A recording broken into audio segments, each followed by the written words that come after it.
こんにちは。今日は1時間日本語を聞きましょう。このポッドキャストはあなたが日本語を聞きたい、リスニング、それにいいポッドキャストです。あなたが何かしているとき、料理をしている、寝る前、寝ながら、仕事に行く、家にいる、何かをしながら日本語のインプットをしていきましょう。お茶も用意してリラックスしながらお話ししていきましょう。今日はですね、トピック少しあります。日本の街の話、家の話、住む場所ですね。僕は東京に来てから10回以上引っ越しました。だからいろんな場所の話をします。あと、シェアハウスの話。で、シェアハウスにはいろんな人がいます。シェアハウスで出会った人の話。ね。そして僕は音楽をやっています。昔はバンドをやっていました。そのバンドの時の話。そんな話をしていきましょう。じゃあ、まずは日本の街の話ですね。僕は東京に住んでいます。で、東京にはいろんな駅がありますね。浅草、渋谷。皆さんも聞いたことがある駅がありますよね。今日は僕のイメージ。僕が勝手に思うイメージ。その駅って高いよねとか、その駅って人気があるよね。その駅僕は好きだなとか、僕の勝手なイメージを話していきますね。で、ここにね、ちょっとね、リストをね、用意しているんでね、ちょっと見ていきましょうか。東京にはたくさんの駅がありますね。じゃあ、まずは銀座。銀座から話していきましょうか。銀座は、有名ですね。ショッピングで有名。そして高い、高級なものがたくさんある。それで有名ですよね。僕はね、全然行きません。僕はあまり行きません。なぜなら、僕はそんなにお金を持っていない。それに、あんまりショッピングもしない。はい。なので行きませんが、でもいいお店がたくさんあるというのはよく聞きます。一番聞くのは寿司。寿司です。銀座で寿司。これはね、昔からいいもの、高くていいもの、食べる。それには銀座で寿司。そういうイメージがあります。もう1970年から50年ぐらい前からそんなイメージなんじゃないですか？ 50 年、40年。ね。銀座はね、あと、こう、いろんなブランドのお店もありますね。ブランドのお店。だから何か買うときにはいいですね。銀座に住んでいる人っているのかな？あんまりいないと思いますね。住む場所ではないんじゃない？いや、いるんだろうね。すごいお金持ちとか住んでるのかもしれません。はい。ね。じゃあ次、新宿。ね、新宿、これ。新宿、僕のイメージ。人が多い。イメージというか、本当に人が多いですよね。多分、世界でも、駅、にいる人、かなりランキングは上だと思いますよ。その駅に行って降りる人の数、一日の。もう、ね、何人なんでしょうかわかりませんけど、新宿はね、僕は昔よく行ってました。なぜなら、僕はバンドをやっていた時、ライブをしますね。で、ライブハウスが新宿にあります。結構ね、たくさんあるんですよ。僕のよく行ってたのは、3つぐらい行ってましたね。で、新宿の北ですね。北上の方に行くと、歌舞伎町。ね、これ有名な歌舞伎町になっていくんですね。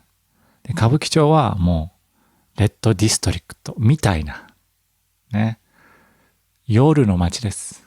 ね、ホストもいるし、ね、居酒屋もたくさん、クラブもいっぱいある。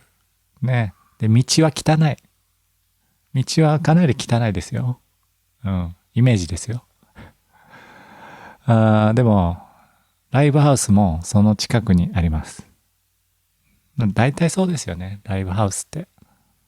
ちょっと汚くて、飲み屋のある夜の街の近くにある。ね。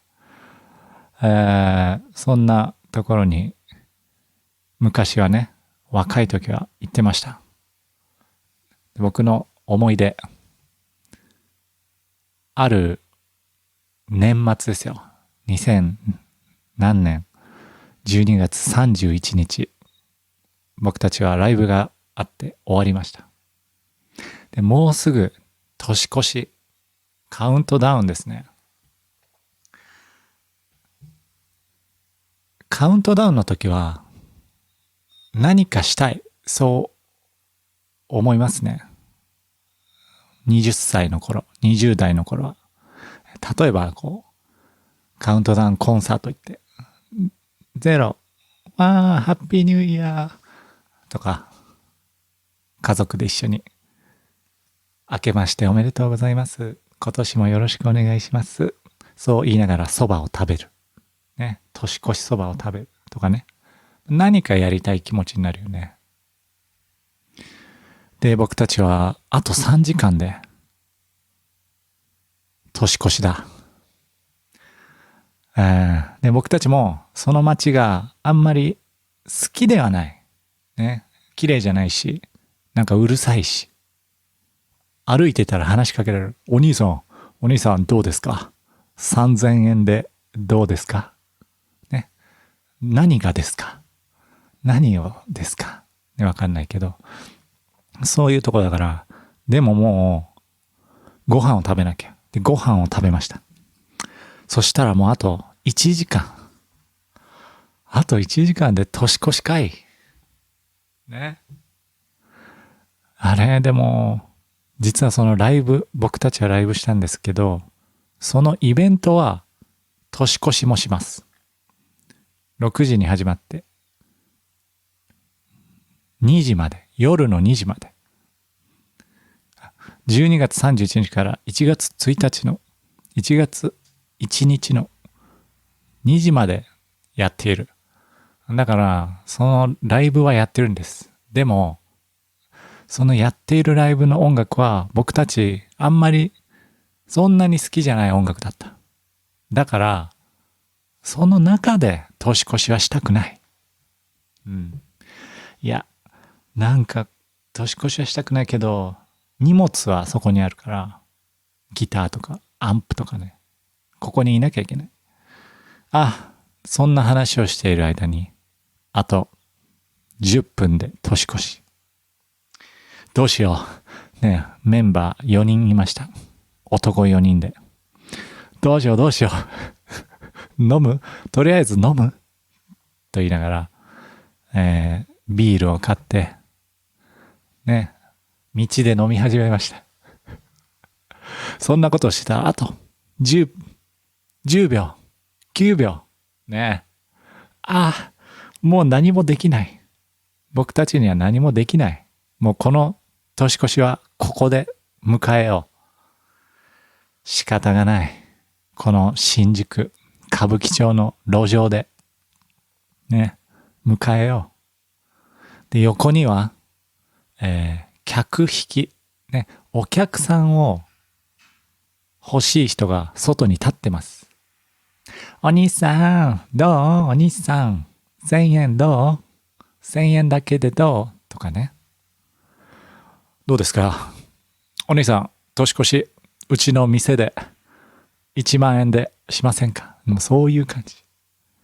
で、僕たちは3秒前、2秒前。うわー、どうしよう。もうジャンプするしかない。ジャンプしよう。せめて、ジャンプすることによって、この場所にいなかった。ここは歌舞伎町じゃない。ね。わからないけど。そして僕たちはジャンプしました。1、0、ジャンプ。そうやって新しい年を迎えた。そういうお話です。何の話ですか？ OK さん。これは何を聞かされてるんですか？僕は日本語を聞きに来たのに、歌舞伎町でジャンプした話を聞かされているんですか？私は。その通りです。うん。ね。そんな楽しい思い出がありました。じゃあ次の街の話行きましょう。ね。次の街の今リストを見てみましょう。浅草。浅草。有名ですね。実は、昨日も僕は浅草に行っていました。浅草の有名な浅草寺。お寺がありますね。そして、東京スカイツリーもある。なんかもういろいろなものがたくさんありますね。うん。で、もう観光客がすごくいっぱいです。うん。だけど、浅草には住んでる人もたくさんいます。少し道をね、離れると、そこには家がたくさんあるんですね。浅草には昔から商売、お店をやっている人が多いです。小さなビジネスですね。まあ、例えばお皿を売っているお店。ね。例えば、畳を作っている。畳を作って売っている。ね。歩いていると小さな家、その下がお店になっている。で、そこでよく見ると人が畳を作っているんですね。畳を作っている。ね。ちょっと歩くとレザーのお店、革、動物の革ですね。革のお店がある。ね。で、お店の前に行くといらない革ありますよ。どうぞあげます。無料で持って行ってください。ね。使わない細い皮。そういうものがあったりする。あと、食べ物のお店もたくさんありますね。食べ物のお店。僕が好きなのは中華。町中華ですね。中国料理を日本風にアレンジした料理。日本風の中国料理。これは、僕はよく食べます。日本にはたくさんありますね。安いんですよ。1000円あればお腹がいっぱいになる。特に僕の若い時には毎日のように行ってましたね。そこで昨日はね、浅草の奥浅草と言われている場所に行きました。友達に会いに行ったんですね。その友達はオーストラリアと日本のミックス。そして日本に6年間住んでいるんですね。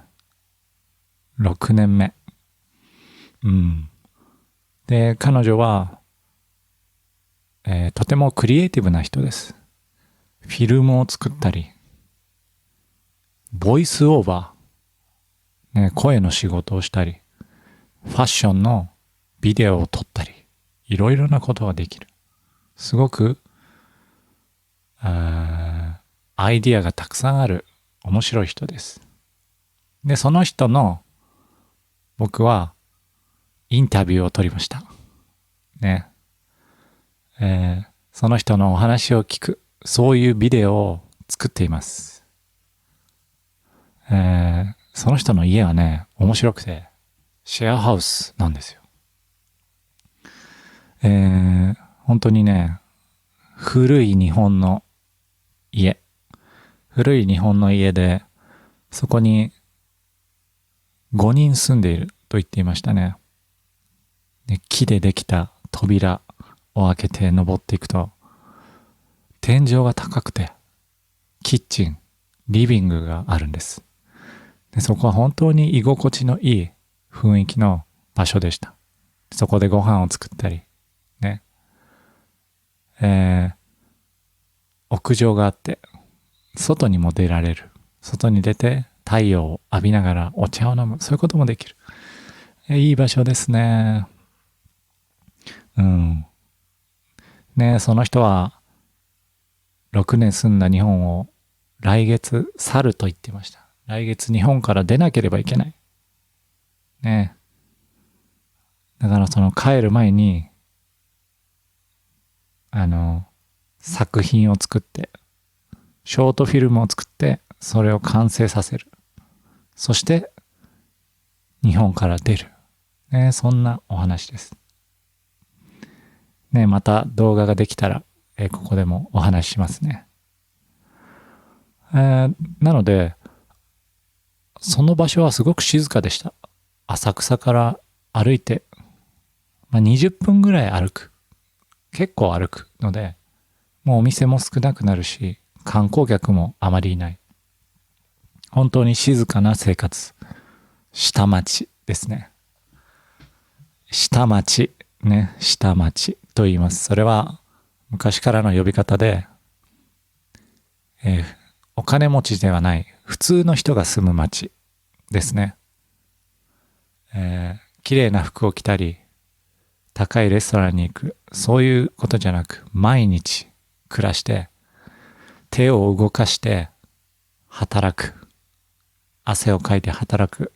そんなイメージがあります。下町。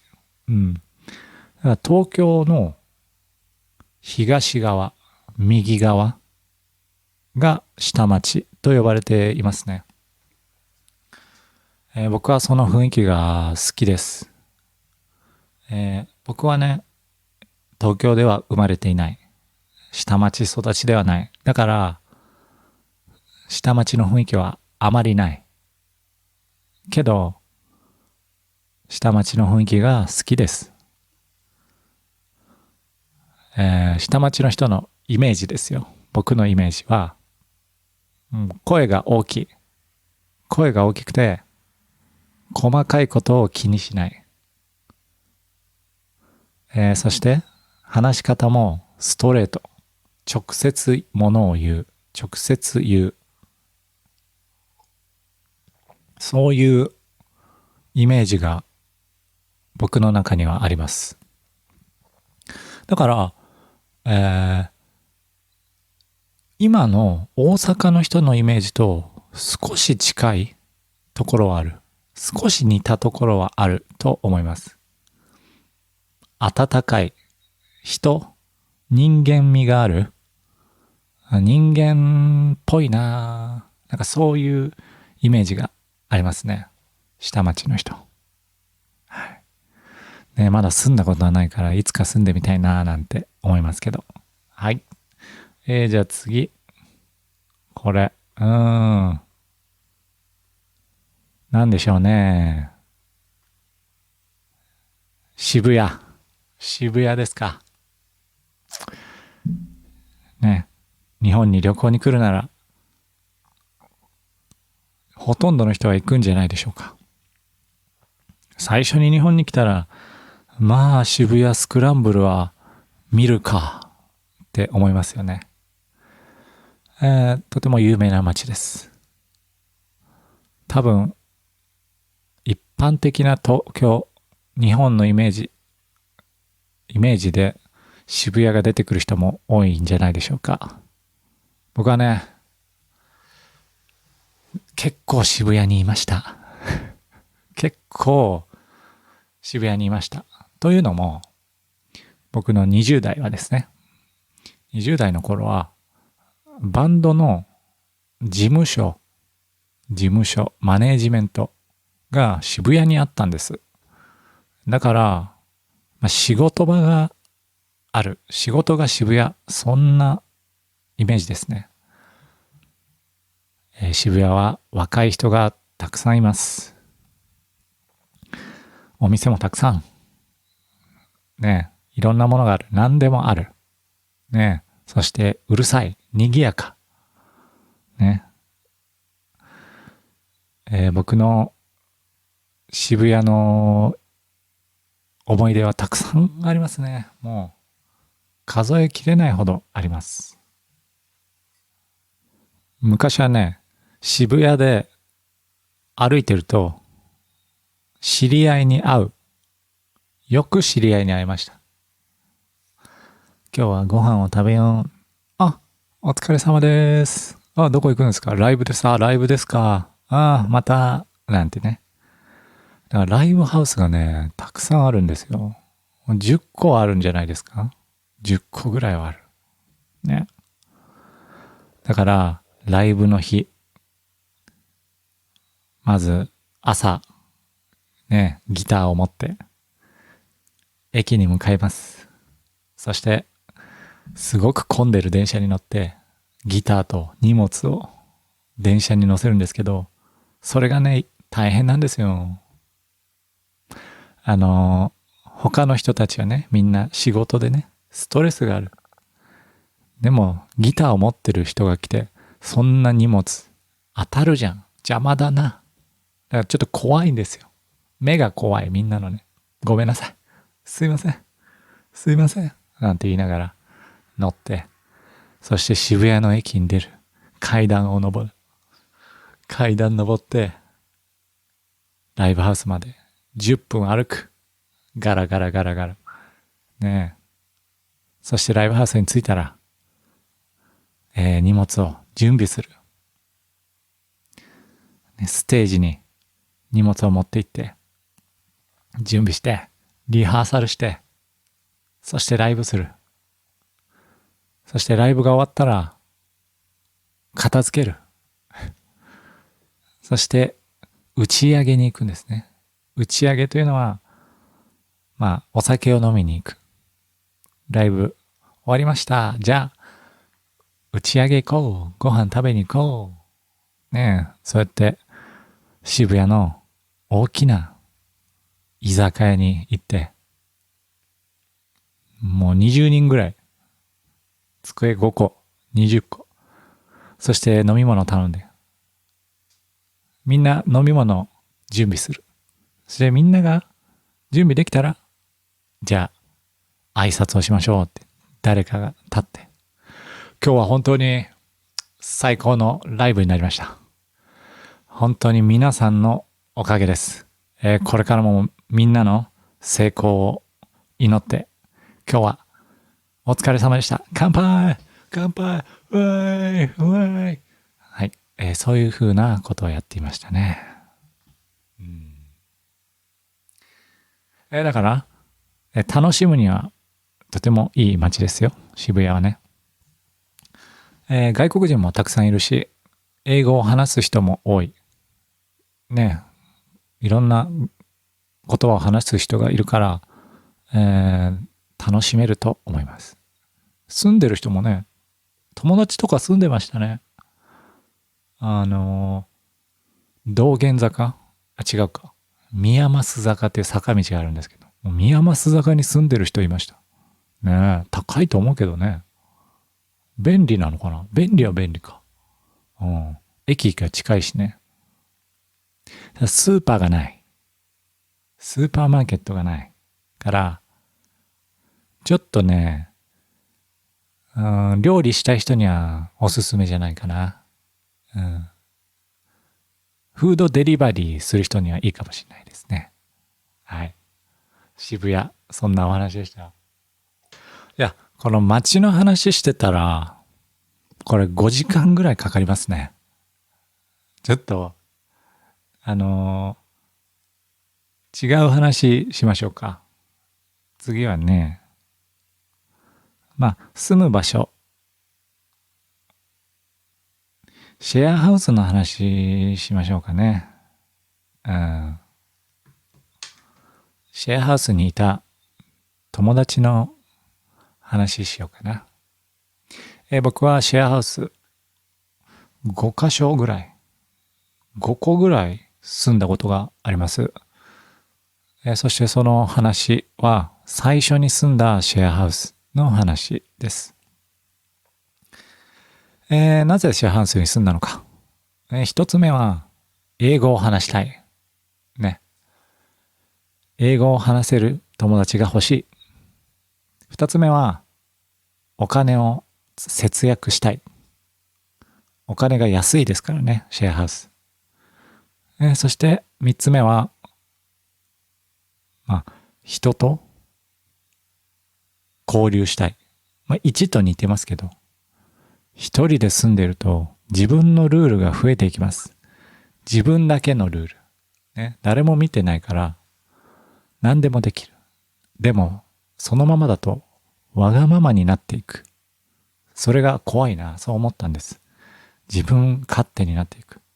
だから人と住むことでルールを守って、ね、社会との関わりを持とう。そう思ったんですね。はい。いや、そして最初に選んだのが、フッサ。どこですかね。聞いたことありませんよね。フッサ。フッサって東京なんです。はい。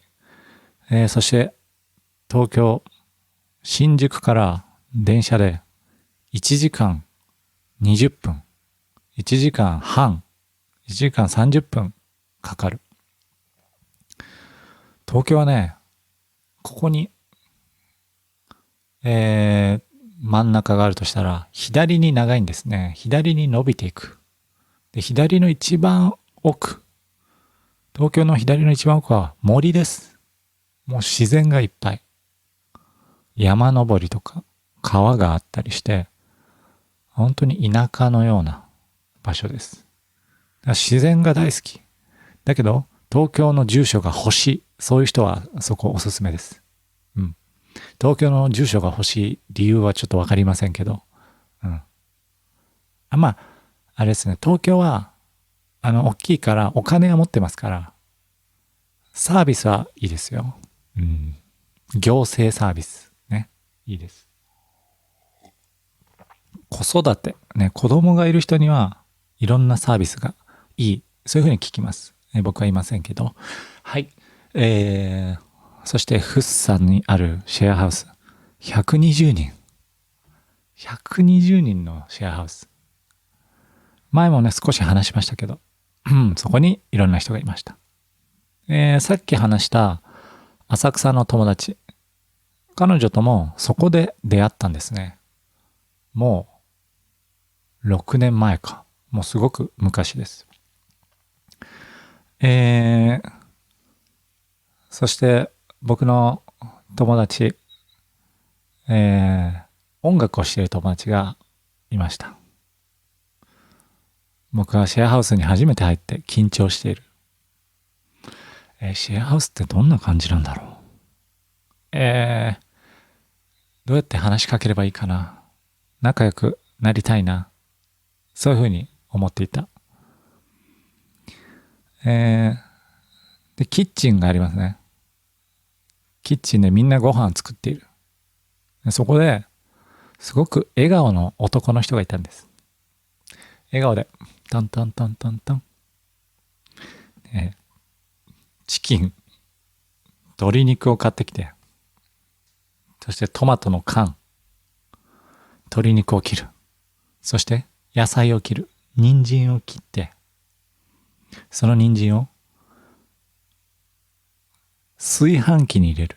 ライスクッカーですね。炊飯器。そこに鶏肉を入れた。そしてトマトを入れた。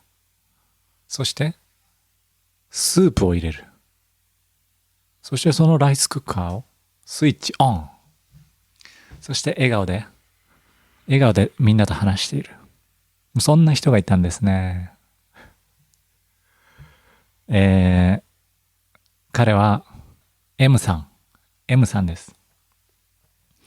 だから僕は話しかけました。この人と友達になりたい。優しそうだな。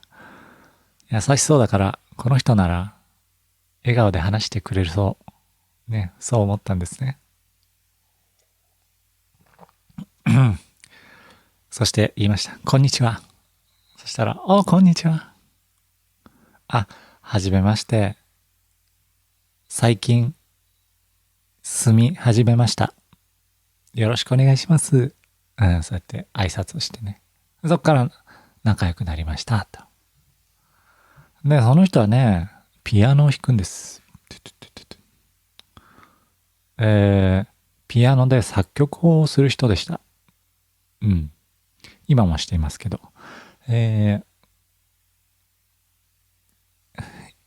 そのシェアハウスの共有スペース、机と椅子があるところに行くといつもその人はそこにパソコンを持っていました。その人はパソコンとキーボード持って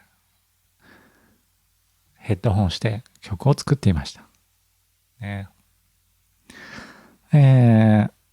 その人はね、コンペティション、アイドルとかアーティストの曲を作るコンペティションがあるんです。競争ですね。でそこに応募して、いつか採用されたい。いつかその曲を採用してもらって、その曲が、みんなに聴いてもらえるようになりたい。それに向かってずっと頑張っている。もともとは会社員として働いていた。とっても有名なね、会社で働いて。でも夢がある。時間が欲しい。だからその会社を辞めて、僕は音楽で頑張るんだ。そういうふうに曲を作っている。だからシェアハウスに住んでいる。ね、そういう人です。でね、とても明るくて、よくね、僕たちも川に散歩に行って遊んだり、フリスビーして遊んだりね、ボール投げて遊んだり、一緒にご飯食べてね、とっても楽しい時間を過ごしました。でも、ある時、ある朝、それは水曜日のお昼でした。いつもと変わらない。僕は家で仕事をしていました。そしたら、その人から電話がかかってきたんです。おい、なんで同じ家なのに電話なんだろうと思って。そしたら、ちょっと、助けてくれない。いててててててて。いていていていていていていていて。どうしたんですか？大丈夫ですか？ M さん。実は、階段で転んでしまった。そして、腰を打った。腰がめちゃくちゃ痛い。めちゃくちゃ痛い。もう歩けない。だから助けてくれない？そういう電話が来たんです。すぐ行きます。ね。階段に歩いて、走って行ったら、もうそこに座ってうずくまっている。うずくまるっていうのは、もう立ち上がれない。半分寝る姿勢、寝た体勢。でも、ありがとうね。ごめん。って言って、こう、一応立ってもらって、肩を貸して、で、一緒に、ちょっとずつ階段を降りて、部屋まで、ね、連れて行ったんですね。で、本当に痛そうで、いや、これはやばいって言ってね。で、ちょっと、休憩するわって言って、ね、ベッドで休憩するわって言って、で、また何かあったら、教えてくださいねって言って。で、それで、2時間ぐらい経ったのかな。2時間ぐらい経った後に、また電話が来て、ごめん、全然良くならない。これはちょっとやばいかも。これやばいよ。病院行くわ。病院行かなきゃいけない。って言って、病院に行くことになりました。で、病院までね、もう一人、シェアハウスの人が車を持っている。で、車に乗せてくれたんですね。乗せてくれて、病院に行って。そしたら、もう腰の骨が折れている。骨が折れちゃった。重傷ですよね。結構大変な怪我ですよね。結局、それから彼は病院に入院しました。病院で半年入院。ねえ。まあ、治って、最後は治って、歩けるようになったし、よかったんだけど、いや、びっくりしましたね。腰の骨って折れるんだってね。で、なぜそんな怪我をしたのか聞きました。その人は元気ですね。いつも走っている。で、その日は階段を降りていた。でも途中で、よーし、ジャンプしよう。そう思ったらしいんです。10段ぐらいかな。10段ぐらいある階段をジャンプしよう。ジャンプして降りよう。ね。お茶目ですよね。それでジャンプして失敗したんですね。着地に失敗して腰の骨が折れた。いやー、家の中でそんな事故って起きるんですね。恐ろしい。何があるかわかりません。ちょっと面白いですよね。ちょっと笑ってしまいました。笑えないよ。笑えないよ。そんなね、腰の骨折れて、半年入院。笑えません。ただ、理由はちょっと面白いよね。そんな面白い素敵な友達もいます。シェアハウスにはね。はい。でシェアハウスのいいところは、本当にいろんな友達ができる。外国語を話せる。僕はずっと英語の話す友達と一緒にいて、そこですごく英語が上手くなりました。ね、きっとあなたもシェアハウスでもし住んだら、日本語を話す人と話していたら、ね、どんどん上手くなると思います。ね、もしそういう環境があるといいですよね。で、寂しくはないですね、シェアハウス。特に日本は、道で人に話しかけたりしませんから、あまり。少し寂しい時があると思います。ね。何かのコミュニティに入っていないと。だけど、シェアハウスというコミュニティがあるから、寂しくはない。そして、個室があれば、プライバシーもある。ね。一人になりたい時は部屋にいる。だから、それはとってもいいバランスでしたね。で、あと良くないところももちろんありますよ。例えば、トイレがいっぱいありましたけど、10個ぐらいあったのかな。で、やっぱり人の使ったトイレって、自分のトイレとは違いますよね。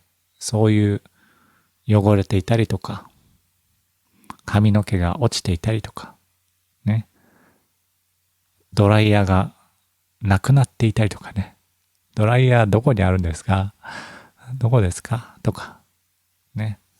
あとは、合わない人もいますよね。この人とは合わないな。話が合わないな。でも、顔を合わせます。そういう人とも毎日会う。それがもちろんありましたね。でも、家賃も安いし、音楽室もあるし、映画の部屋もあるし、すごくね、良かったですね。今は、もうちょっとプライバシーが欲しいし、こうやってね、ポッドキャストを撮ったり、音楽をしたりするので、ちょっと難しいですけど、また住むのもありかもしれない。そういうふうに、思っていますね、シェアハウス。そうそう。このポッドキャストは、スクリプトを作ります。スクリプトを作るので、ペイトリオンにあります。で、もし見たい人は、ペイトリオンを見てみてくださいね。リンクが、ディスクリプションに書いてあります。はい。じゃあ最後の話しましょうか。じゃあ音楽の話少ししますね。前回の1時間のエピソードで話した話、その続きを話します。僕は音楽をやってバンドをするために東京に来た。で、お客さんが全然いない。お金を払ってバンドをして、ライブをして、バイトをして、辛いよ、そういう話をしてましたけど、その続きです。はい。その頃は、僕は、もうこれはやってられない。大変だと思って、一回休憩しようと思ったんですね。休憩するために実家に一回帰りました。2週間ぐらいかな。ちょっと2週間、地元に帰ろう。エナジーを取り戻そう。で、そこで、リフレッシュしたんですね。よし、リフレッシュできた。よし、また東京に戻ろう。で、戻ってきた。ね。そこで、新しいバンドに入ろうって探していたんです。そしたら、その時、友達がいました。その渋谷に住んでた友達ね。彼会社員だったから、いい会社で働いてたし、今は社長だし、何かの。すごいんだけど、が、こんなバンドがいるよって紹介してくれたんです。この人がギター探しているよ。ぜひ紹介してください。で、彼らの YouTube を送ってもらって。おー、すごい。いいですね。かっこいい。いい曲だな。そう思って、ライブを見に行くことになりました。そのバンドは、もう、ファンがいましたね。僕の一つ前にやっていたバンド、東京でやっていたバンドは、ファンは全然いなかった。でも、その、紹介してもらったバンドは、もうファンがいました。何十人はいたんじゃないですか。そしてもう、アルバムも出していた。だから僕の全然先を進んでいる、ね、キャリアとして、もうすでに、何歩も先を行っている人たちだったんですね。で、そのライブは、結構大きい会場で、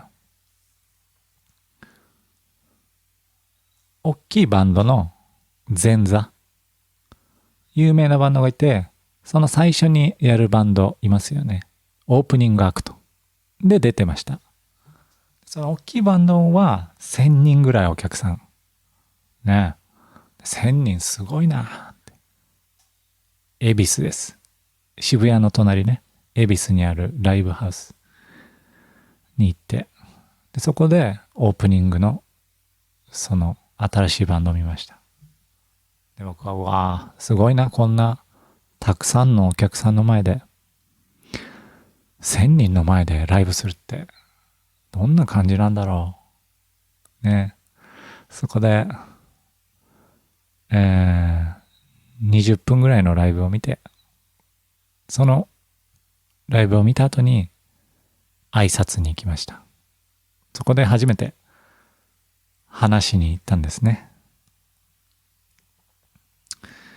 やっぱね、緊張しました、めちゃくちゃ。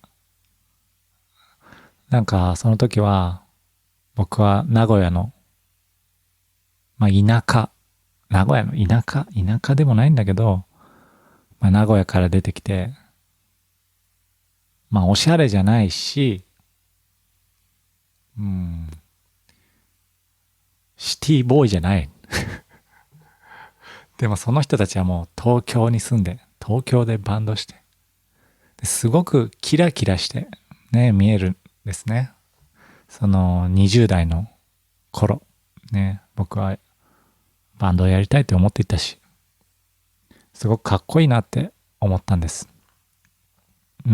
実際見た目もかっこいいんですよ。その人たちね。イケメンですね。はい。それはいいんですけど、で、挨拶して、どうも、はじめまして。僕も緊張して、なんかもう、顔がプルプル、プルプルプルプルプルプルってなってね、プルプルプル、プルプルプル、緊張するから。で、その後に、じゃあ一回スタジオに入りましょう。一回スタジオに入って、話してみようっていうことになって、そっから結局そのバンドに入ることになった。そういうことなんですね。はい。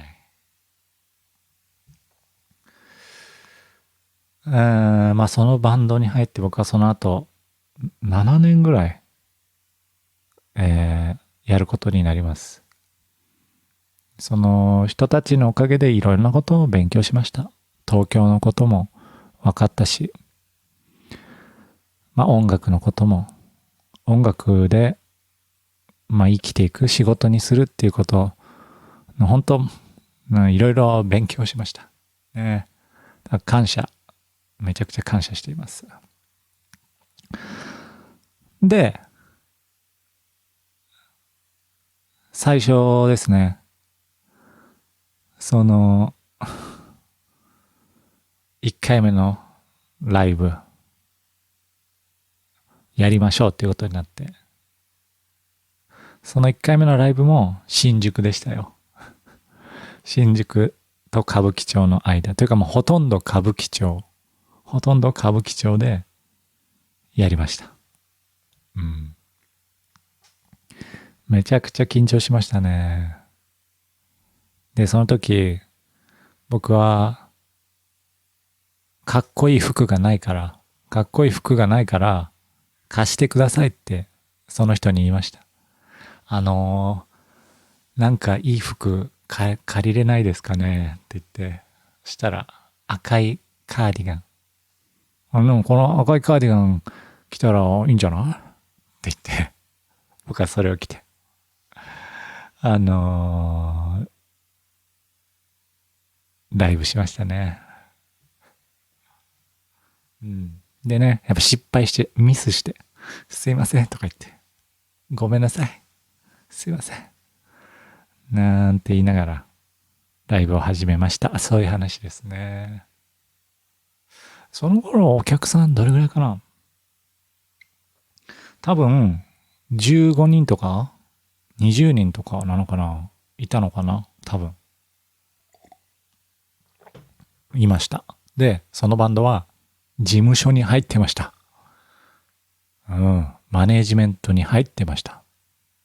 だからもうその時の僕、マネージメントって何、事務所って何ね、そういうぐらいの時ですから、わあすごいな、わあ事務所がいて、マネージャーがいるんですか、マネージャーって何ですかね、もうわかんない。でそれが渋谷にあったですね。まあ、そうやってバンドが始まって、でどんどんこういい感じになったんですね。調子が良かった運が良かったし、まあそのバンドの人たちがすごかった。まあ僕はサポート的な立ち位置でね、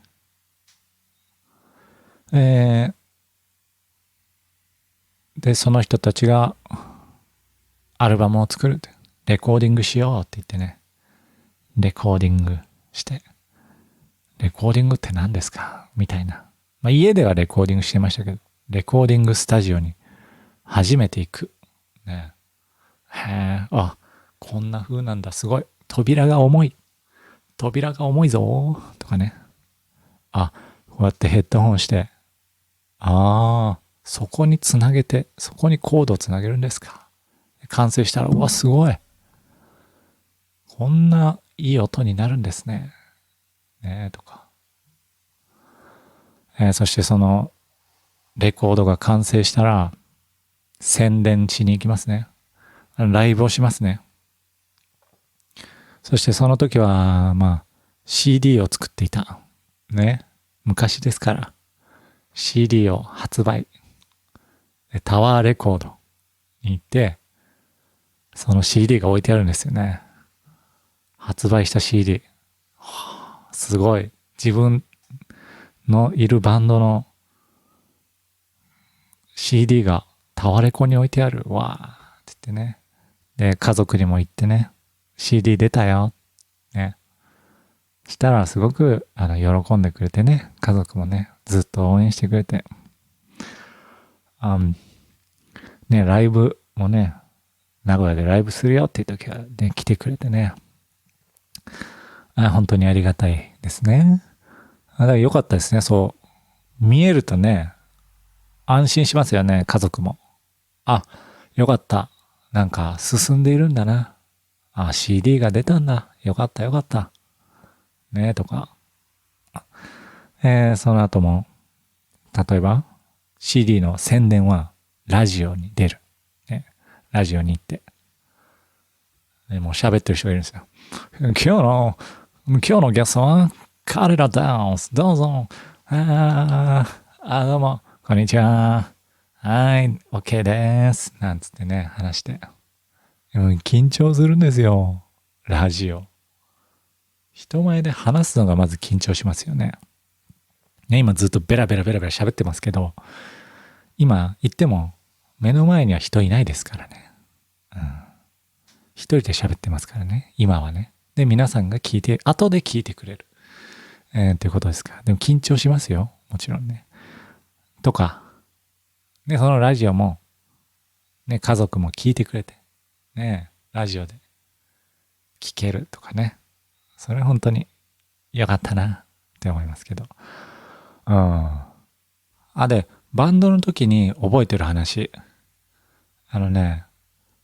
僕たちがツアーをしていたんです。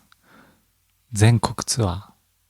バンに乗って、こう、10時間かけて、広島に着きました。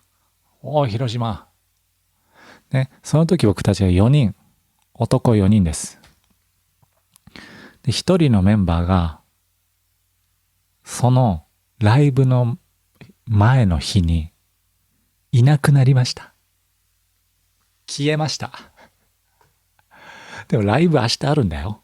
ライブ明日あるのに、一人いなくなったんです。いなくなったらライブできないよ。っていうのもね、その彼はいろいろ悩んでいた。僕はバンドをしたいのか、どうなんだろう、わからない。で、いろんなことがあったんでしょうね。ストレスとか、悩み。で、逃げたんです。僕たちはホテルに泊まっていました。ホテルに泊まっていて、朝、よし、みんな車に集合だ。で、車に3人揃って、マネージャーもいて。あれ寝てんのかな、あいつ寝てんのかな、ちょっと電話しよう。あれ起きないな。あれで、ホテルのフロントまで行こう。じゃあちょっと。もしかしたらめちゃくちゃ寝てんのかも。はあって。全然起きないのかも。と思って、ホテルの人に、いや、なんか、出ないんですよって言って。でも部屋まで行って開けてもらって。ね。で、扉開けたら、誰もいないんですよ。ギターだけ置いてありました。ギターだけそこに置いて、彼は街に消えていきました。いやー、あの時は一番ね、すごい出来事でしたね。あれが一番バンド時代で大変だったかもしれない。ねえ、どうすんのって言って。明日ライブあるけど、もうやるしかないって言ってね。もうなんとかライブできるように頑張って練習して、もうなんとかライブやりましたけど、ねえ。で、その後彼は、見つかって、戻ってきて、もう僕はもう怒りましたよね。さすがにね、何してんのと。ほう。そういう。で、それが人生で一番怒ったのはそれかもしれません。はい。ね。その後結局彼はね、辞めて、で、彼は今イラストを始めて、イラストレーターでね、で、頑張っています。今はみんな仲良くてね、応援している。お互い多分リスペクト。応援している。ってことなんですけど、そう。そういうこともありますよね。バンドをしていると。ちっちゃい会社みたいな感じですからね。はい。で、最初のね、何年間は全然お金にはならない。お金は稼げないからバイトしながらライブして。でも、ちょっとずつ聞いてくれる人が増えていく。お客さんが増えていく。それは本当にね、嬉しい経験でした。その20代の頃は、やっぱり有名になりたいとか、曲を聴いてほしい。たくさんの人に聴いてほしい。僕の音楽を聴いてほしい。ね、そういうふうに思っていました。本当自分のことを中心に考えていたんですね。若かったってとこもありますが、だからキラキラしたものに憧れていたんですね。例えばなんかフェスティバル、ミュージックフェスティバルに行って有名な人がね言いますよね。あのミュージシャン、昔聞いてたあの人が歩いてるとかね。で、その後にはその人たちと一緒にライブをするとかね。で、その後に一緒にお酒を飲む。ね。とか、嬉しいですよ。嬉しかった。その時はね、すごく嬉しくて、やった成功したとかね、やったステップが上がっていくなんて思っていましたが、今考えるとそれに終わりはないですよね。どこがゴールなんだろうっていうふうに思いますよね。どこまで行ったらゴールなんだ。そういうことを考えていなかったなと思いますね。うん。だから、その時は結局僕は自分のやりたいこともそうだけど、他の人がどう思うか、他の人がどう自分を評価するかとか、多分そういうことにすごく囚われていた。そういうことを考えていたと思うんです。こんなことをしたらダサいかなとか、こんな曲はかっこ悪いかなとか、もうそういうことをたくさん考えていたんですね。だから、すごく狭い、ね、狭い中にいた心がね、自分の人をあまり受け入れなかったんですね。扉が閉じてる。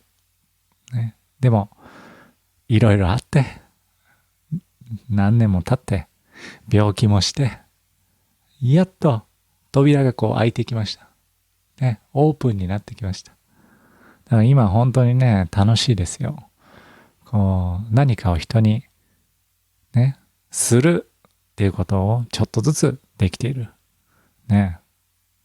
まあ、だから今はとても幸せですね。うん。まあ相変わらずお金はない。でも幸せですね。うん。まあそれもその最初の経験があったから、その20代の時にとても大事な経験したから今そう思うとは思いますね。うん、はい。まあそんな感じで今1時間ぐらい喋りましたね。わあ。はい。最後ちょっとシリアスになりましたけど。皆さん、掃除終わりましたか？料理食べ終わりましたか？仕事つきました？もう働いてる？もう働き始めてる？あ、45分の時にもう一時停止をした？あ、そうですか。